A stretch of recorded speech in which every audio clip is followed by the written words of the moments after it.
Hello, and welcome to my final project video presentation for Unit 7 of Educational Psychology 643 at Miami University.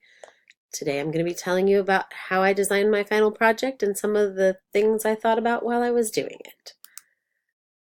So when you look at my website, the first thing you're going to find is my introduction. I surveyed the colleagues from my school and from my department. I'm a music teacher, so I'm the only one in my building.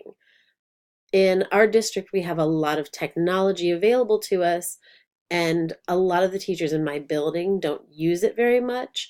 Most of the music teachers use it fairly well, but truly the people in my building don't all feel very comfortable with it. And our building is one of the newer buildings, so we have a lot of technology involved. Basically, I went through and I asked a 4-question survey of the people in my building, and the questions that I asked were in Google Forms. I had to hunt some people down to get them to take my survey. It was hard to get people to respond. But the questions I asked were: how many days per week do you use technology in your classroom? How comfortable do you feel using the technology available to you? Which reason best explains why you use technology? And what problems have you encountered with using classroom technology? Mostly what I wanted to know was, were the people who answered going to be the people who use their technology, and how comfortable did they feel with it? And then I wanted to know what problems they're having also, because that would really guide my website.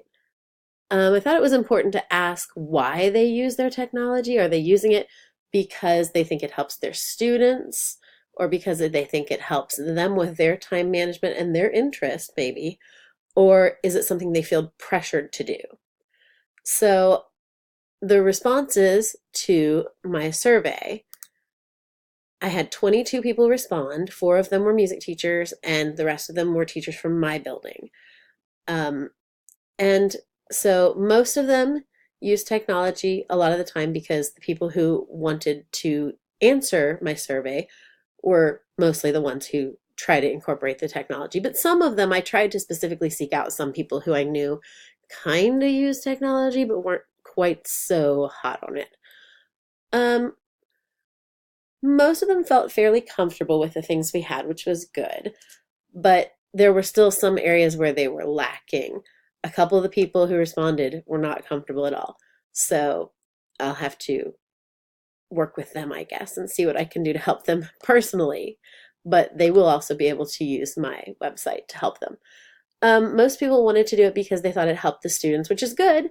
I think that good teachers will put the students first, and that's good. And not as many people felt pressured to use the technology, and one person put not applicable. I believe that was the person who said they did not use technology at all. It was one of these people. So that would not be applicable.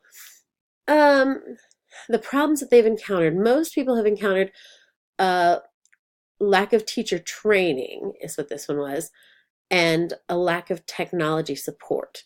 In our district, we have a building tech person, and I say that with air quotes that you can't see, but our building tech person is not trained to be a technology person. They are trained as another teacher, and they're just good at technology, or maybe they have an additional license in technology like I'm trying to get, and they help out, but they are not part of the tech department. So if you have a technology need, you have to go through the tech department and then wait for them to find time to come to our building and get help. So that's frustrating for a lot of people. I heard they spoke to me about that, some that I sought out. And knowing where to find resources to use. The resources, there's so many of them out there that the people that I talked to said they were overwhelmed by all of the options, and they just didn't know where to start and where to go and what was good, and they don't want to waste time on other things. So those were my responses to my survey.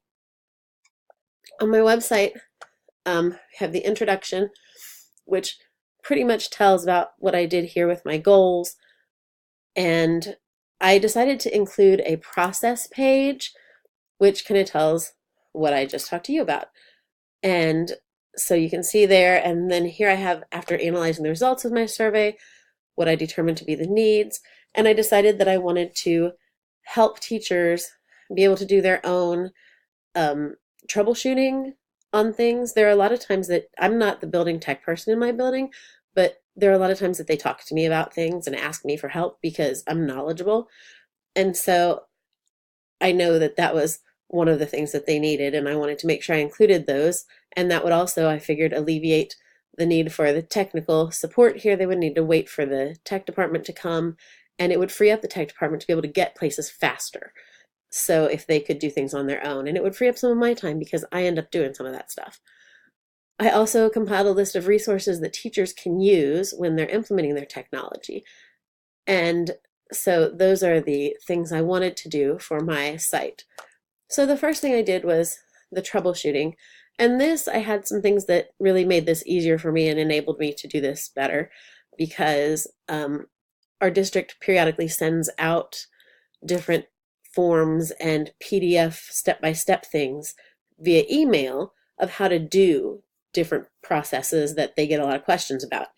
But some of them they haven't sent out in years. So I went through my old email because I keep all of my emails from forever, and I compiled them all. And I put a whole bunch of them on this page along with some other things that I had created and some things that I found online. And I thought these would be helpful things for a lot of the problems that people told me they needed work with. So I started at the top with logging onto the internet and then getting an iTunes account because we have one-to-one iPads and teachers will have an iPad issued by the school. And if you want to put your own apps on the iPad, you have to be able to get an iTunes account. So I put that one in there. Report card entry is, I thought, important, and gradebook. Those are things that everybody's always asking about and always needing refreshers about. So I included that.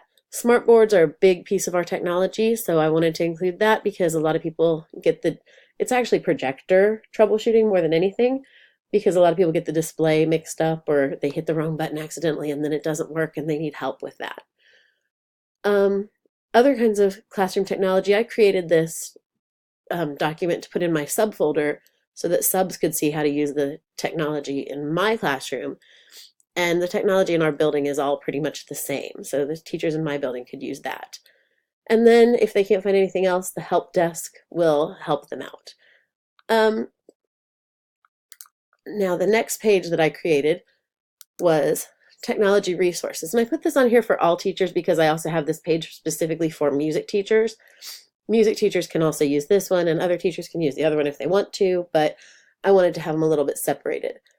So I started out with Chromebooks. Our building recently got 2 Chromebook carts, and we didn't get training on how to use the Chromebooks, and we've had iPads for multiple years. So it's kind of been difficult for people to switch over to the Chromebooks when they don't really know what they're doing. They have had some training sessions, but they were in the summer, and so most teachers, in our building at least, didn't go to them. eBackpack is an app that we have on our iPads, and I use it a lot in my music class, but I find that classroom teachers don't use it because the kids don't know how to use it until I teach it to them. So, and my children are in the school and they haven't had to use it. My son has used it, I think, in 1 class. And it's really a useful tool that is kind of like a learning management system. And so I put this on there because when I talk to teachers about what all you can do, they don't seem to know. And this would help them, hopefully, figure out what they need to do. For our iPads, we've been one-to-one iPads for, I think, almost 5 years now. And so there are a lot of help forms that came with that to help out with what to do when iPads need repair and iPads are out of storage and things like that. So this was kind of just to help teachers when they need to know what to do with the iPads. That's more of a hardware help. Smart boards, we all have in our classrooms in our building, and most people in the district do. But a lot of people use other people's free lessons, which I included a link to the Smart Exchange so that people can use that, and the basic lesson activities creation so that they can create their own. It's not that complicated. Some people just use their smartboard as a projector, and I find that to be really a waste of that resource. Classroom management, Class Dojo, and Seesaw are both really good for elementary school. And just other miscellaneous resources and tools that I found for classroom use that, you know, can meet some of the needs that teachers have talked to me about. And I also included the link to my blog here so that they can see other things that I might not have put on this page because I already reviewed them in my blog. I put Kahoot in both places because I really, really like Kahoot. I use it a lot, and my students love it. So, technology resources for music teachers. There are a whole bunch of websites, and on this one I did go into the more of the Bloom's taxonomy and Dale's cone of experience. That really is one of the hardest things for me to do because as a music teacher, we use a lot of hands-on and experiential learning. It's all really, we cover the gamut of those things in our classrooms so much, and maybe not always with technology, but we cover it all the time.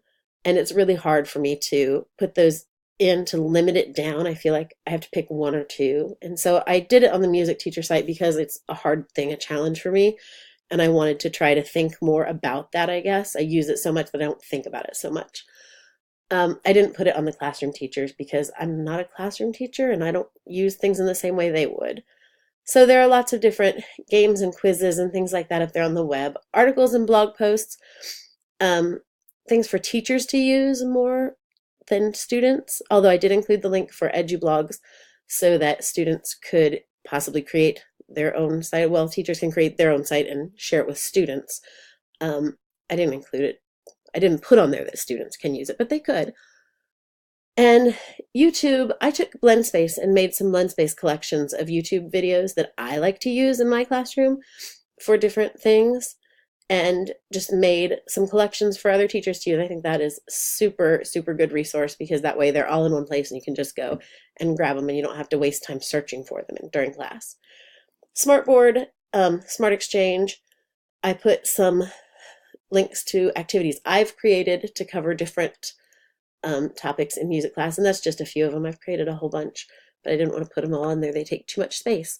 So the Smart Exchange again, and this one I linked straight to the search for music things. So that is what I did with that part of my website. And then I have my sources where I found all my images and everything. So I hope this is what you wanted for the presentation. I hope it explains everything. And I hope that my staff and colleagues are able to use my website because I worked really hard on it. So thank you. Have a wonderful day and thank you for listening.